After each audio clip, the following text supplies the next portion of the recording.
Rabbi faghfir li dhunubi bi barakatil hadi Muhammad, berkat Nabi Muhammad sallallahu alaihi wasallam, manusia yang memberikan petunjuk, mudah-mudahan dosa-dosa kita diampuni oleh Allah Subhanahu wa taala.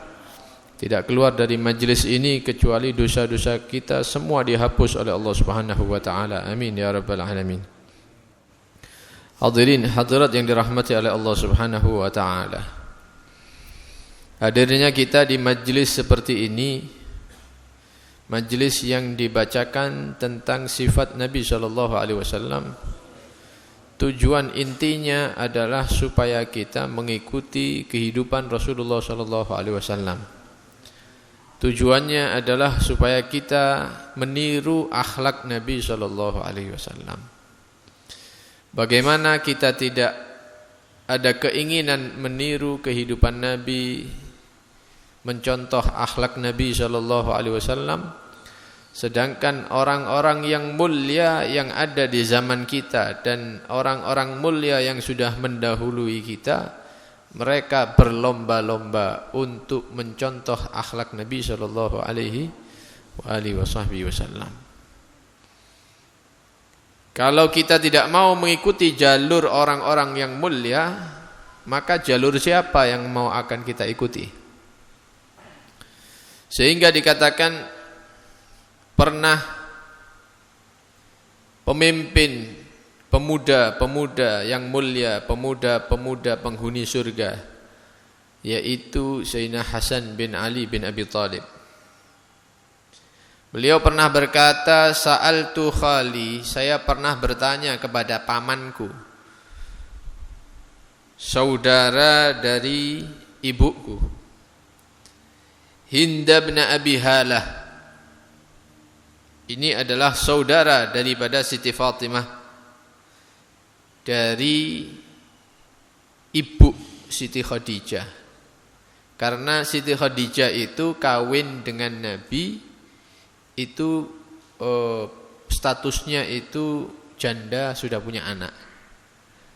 Jadi ketika menikah dengan Rasulullah SAW, memiliki putra-putri, di antaranya Sayyidatuna Fatimah, maka anak Siti Khadijah dengan anaknya hasil kawin dengan Rasulullah itu saudara seibu berarti. Di antara saudaranya Siti Fatimah yang seibu ini ada yang bernama Hind bin Abi Halah. Jadi pamannya Sayyidina Hasan, Sayyidina Husain ini. Paman dari sisi ibu. Terkenal pamannya ini suka mensifatkan Rasulullah sallallahu alaihi wasallam. Maka Sayyidina Hasan bertanya kepada pamannya, bagaimana perangai kakekku Muhammad sallallahu alaihi wasallam? Bagaimana akhlak datukku Muhammad sallallahu alaihi wasallam? Memang Sayyidina Hasan benar-benar kepingin tahu bagaimana kehidupannya Nabi dulu itu. Maka diceritakan oleh pamannya, karena Rasulullah sallallahu alaihi wasallam fakhman mufakhaman yatala'la wajhu tala'lu al-qamari lailatal badr. Datuk kamu, kakek kamu itu orang yang betul-betul tampan, luar biasa. Badannya itu sigap, ya, tegap, tinggi, luar biasa. Kemudian wajahnya itu mengeluarkan cahaya bagaikan bulan purnama yang bersinar terang, sallallahu alaihi wasallam. Disifatkan dengan sifat yang sangat banyak sekali. Kemudian Sayyidina Hasan itu menutupi apa yang dia dengar dari pamannya ini, ditutupi, tidak dikabari. Siapa yang tidak dikabari? Saudaranya, adiknya Sayyidina Husain. Tidak tak kabari Husain, ya, tak simpen dewe ini cerita ini, ya. Sampai beberapa saat tidak dikabarkan kepada Sayyidina Husain. Kemudian diceritakan kepada Sayyidina Hasan, wahai Husain, katanya, kamu tak kasih tahu tentang sifatnya datuk kita Muhammad itu. Nabi Muhammad datuk kita itu sifatnya seperti ini, seperti ini, seperti ini. Kata Sayyidina Husain, saya sudah tahu, katanya. Kok bisa tahu? Sini, ana juga tanya sama abah, katanya, Sayyidina Ali bin Abi Thalib. Ini tanya sama paman, adiknya tanya langsung sama abahnya. Diceritai, datuk kita itu Muhammad itu begini. Lebih panjang ceritanya, sifat-sifatnya. Loh, kok lu ngerti nih adik saya ini, ya? Banyak diceritakan, luar biasa panjang lebar.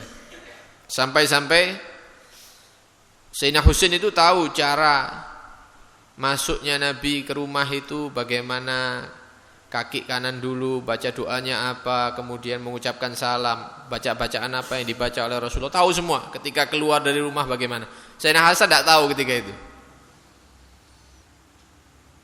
Sampai dijelaskan dengan perinci oleh Sayyidina Husain dan tidak ditinggalkan sedikit daripada sifat Nabi Muhammad SAW kecuali telah disifatkan oleh Sayyidina Husain dari ayahnya Ali bin Abi Thalib. Di antara yang ditanyakan oleh Sayyidina Husain kepada abahnya, dikatakan kana idza awa ila manzilihi, Nabi itu kalau masuk ke rumahnya jazza'a dukhulahu thalathata ajza, membagi waktunya menjadi 3. Kalau sudah nyampe rumah dibagi 3 waktunya sama Rasulullah. Juz'an lillah, satu bagian untuk Allah, ibadah, salat, zikir. Juz'an li ahli, bagian yang kedua dikhususkan untuk istrinya, ngobrol sama istri, bercanda dengan istri, kemudian berkumpul dengan istrinya sebagaimana suami istri. Wa juz'an li nafsih, dan sebagian yang terakhir untuk pribadinya Nabi SAW. Mungkin Nabi itu mau istirahat atau mau tidur sedikit misalnya. Jadi kalau sudah nyampe rumah itu waktunya itu dibagi, ya. Bukan seperti kita nyampe rumah langsung, wis ojo ganggu aku, ape turu. Tidak seperti itu Rasulullah itu. Tapi dibagi. Bagian untuk Allah ada, bagian untuk istrinya ada dan keluarganya, bagian untuk dirinya sendiri ada, diatur betul sama Rasulullah SAW. Karena itu Nabi pernah bersabda, inni la akhwafukum billah, saya ini manusia yang paling takut kepada Allah. Lakinni asumu wa uftir, tapi walaupun saya ini manusia yang paling takut kepada Allah, bukan berarti saya puasa terus seumur hidup, enggak. Ya saya kadang puasa, kadang-kadang saya enggak puasa. Wa usalli wa argud, kadang-kadang saya sholat, kadang-kadang saya tidur. Bukan enggak tidur sama sekali. Wa atazawwajun nisa, dan saya kawin dengan perempuan, kata Rasulullah SAW. Jadi diatur oleh Nabi SAW, sehingga ketika ada satu sahabat yang menghabiskan malamnya untuk Allah, beribadah kepada Allah, sampai istrinya ini cerita kepada istri Nabi, tolong sampai nopo, bojoku iku salat tok helek bengi, ndak direken aku lek bengi. Disampaikan sampai Rasulullah, ya Rasulullah, ada istrinya fulan datang, ceritanya begini begitu, panggil katanya. Dipanggil sahabat, kamu kalau malam ngelakukan apa? Alhamdulillah ya Rasulullah, saya sholat, saya baca Quran, saya zikir. Terus istrinya gimana? Ya istri saya biar ibadah juga sendiri. Dipikir dapat pujian dari Rasulullah, ya ternyata ditegur sama Nabi. Ya, istri kamu itu butuh waktu, diri kamu juga butuh waktu untuk istirahat. Jangan di full mulai maghrib sampai subuh, sholat, baca Quran, zikir. Bukan seperti itu ajaranku, katanya Nabi SAW. Untuk Allah ada waktunya, untuk keluargamu, istrimu ada waktunya, untuk istirahat harus ada waktunya juga. Diatur sama Rasulullah SAW. Mari ngono wis ndak teko meneng sing wedok ndak laporan meneng. Begitulah Nabi SAW mendidik akhlak para sahabat, sehingga ketika Nabi duduk bersama sahabat Muadz ibni Jabal radhiyallahu an, beliau berkata, saya pernah duduk dengan Nabi, kemudian Nabi itu mewasiatkan beberapa hal kepada saya. Nabi mengatakan, ya Muadz, wahai Muadz, usika bittiqaillah, saya wasiatkan kepada kamu untuk selalu bertakwa kepada Allah. Wasidqil hadis, kalau ngomong yang jujur, ojo goroan, ojo suka goro. Wal wafa' bil ahdi, kalau janji ditepati, jangan diingkari. Wa adail amanah, kalau mendapatkan amanat, lakukan amanat, gunakan amanat itu dengan sebenar-benarnya. Wa tarkil khianah, jangan sampai berkhianat. Wa hifdzil jar, tetangga-tetangga dijaga hatinya, jangan sampai tersinggung, jangan sampai ada yang terganggu. Wa rahmatil yatim, kalau ketemu dengan anak-anak yatim, sayangi, bantu mereka. Walinil kalam, kalau ngomong yang halus, jangan berak-berok, jangan kasar. Wa badlis salam, kalau ketemu orang ucapkan salam. Mari ngono nun sewu ndak apa-apa. Ojo nun sewu tok ndak ate salam. Assalamualaikum, waalaikumsalam, nun sewu, nggih monggo gitu. Badlis salam, ini wasiatnya Nabi. Wa husnil amal, kalau kerja urusan sama manusia yang baik. Jangan ngimami di masjid, adzan di masjid, hadir majelis, lek urusan ambek menungso ruwet tak bayar-bayar utangi. Percuma sampean dadi imam, percuma sampean ceramah, percuma sampean muadzin, tapi lek utangi tak bayar-bayar. Wong males kabeh kerja urusan ambek sampean ya. Wa gisaril amal, jangan terlalu banyak mimpi, angan-angan. Wah, aku kabeh bangun niki, aku kabeh tuku sawah kabeh. Jangan terlalu banyak angan-angan kata Nabi. Waluzumil iman, jaga iman kamu. Wattafaqquh fil Quran, jadikan Al-Quran itu bagaikan buah-buah yang kamu makan setiap hari. Jadikan makanan Al-Quran itu setiap hari. Wa hubbil akhirah, cinta rumah akhirat, bukan cinta dunia. Rumah akhirat itu yang dicintai.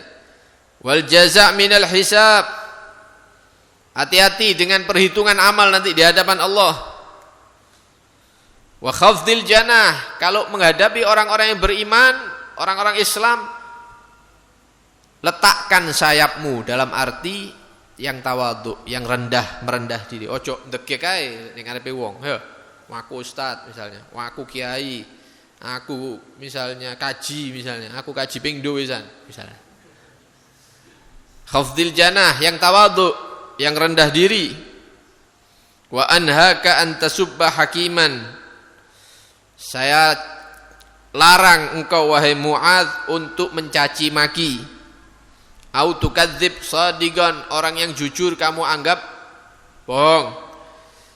Au tuti'a aziman, menuruti sesuatu atau orang yang berbuat dosa. Au ta'siya imaman adilan, ada pemimpin yang adil kamu tidak mengikuti perintahnya. Au tufsida ardon, atau engkau merusak bumi ini, ciptaan Allah ini. Jangan membuat kerusakan. Sampai-sampai Nabi menyatakan, takutlah kamu kepada Allah walaupun itu di dalam perkara batu. Batu itu disuruh takwa sama Allah. Artinya kalau batu itu bukan milik kamu, jangan diambil. Orang dulu itu kalau istinja, kalau cebok itu pakai batu. Kalau batu itu ada di halamannya orang, tidak boleh diambil. Harus izin dulu. Wasyajarin wa madarin, jangan sampai kamu mengambil tanaman walaupun sekecil apapun dari rumah orang. Biasanya wong-wong iki kebiasaan ya. Ana tanemane wong dijupuk, ndak ate ngomong wis puklek-puklek ibu-ibu biasanya. Tapi gawe jangan, tapi gawe apa?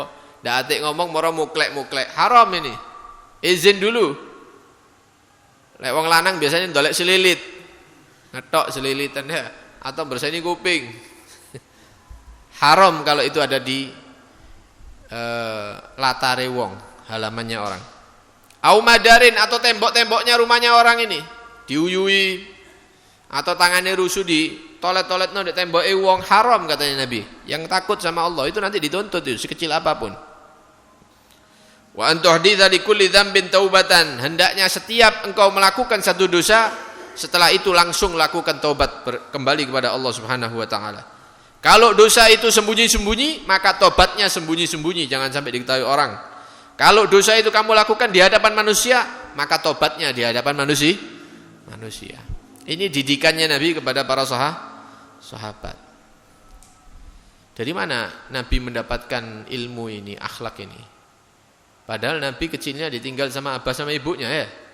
Biasanya anak yatim itu uripe ndak karuan, ndak keurus. Tapi buktinya Nabi ini luar biasa akhlaknya, didik sahabat-sahabat sehingga mereka menjadi orang-orang yang sukses dunia akhirat. Dari mana ilmunya Nabi ini? mondok di endi? Daftar di madrasah mana Rasulullah ini? Gurunya siapa? Kiai siapa gurunya? Maka Nabi menyatakan, "Addabani Rabbi fa ahsana ta'dibi." Yang mendidik aku adalah Tuhanku langsung, Allah Subhanahu wa taala. Fa ahsana ta'dibi, maka Allah sebaik-baik zat yang memberikan pendidikan. Karena itu lek kabeh nyuntuh Nabi sallallahu alaihi wasallam. Mau nyuntuh Rasulullah sallallahu alaihi. Bagaimana orang-orang mulia itu lomba-lomba nyuntuh Nabi, kita ini siapa? Tidak mau nyuntuh Rasulullah itu. Ya. Karena itu mari ya dengan acara-acara seperti ini kita kembali kepada ajaran Rasulullah sallallahu alaihi wasallam. Kita kembali menelaah daripada akhlak Nabi sallallahu alaihi wasallam. Mudah-mudahan Allah Subhanahu wa taala memberikan hidayah, petunjuk kepada kita agar supaya dapat mengikuti jejak Nabi sallallahu alaihi wasallam sedikit demi sedikit. Mudah-mudahan diberi kekuatan oleh Allah Subhanahu wa taala istiqamah insyaallah. Amin ya rabbal alamin. Dan pada puncaknya mudah-mudahan kita mendapatkan barakah daripada majelis ini, kelak di akhirat mendapatkan syafaat dari Nabi Muhammad sallallahu alaihi wasallam. Amin ya rabbal alamin. Sengaja pengajian bulan ini kita baca maulid dan menceritakan sedikit tentang Nabi, mumpung mauludnya sisa-sisa ya. Mudah-mudahan panjang umur, bisa ketemu di bulan maulid di tahun yang akan datang dalam keadaan yang lebih baik lagi. Amin ya rabbal alamin. Wa sallallahu ala sayyidina Muhammad wa ala alihi wa sahbihi wasallam. Walhamdulillahi rabbil alamin. Wassalamualaikum warahmatullahi wabarakatuh.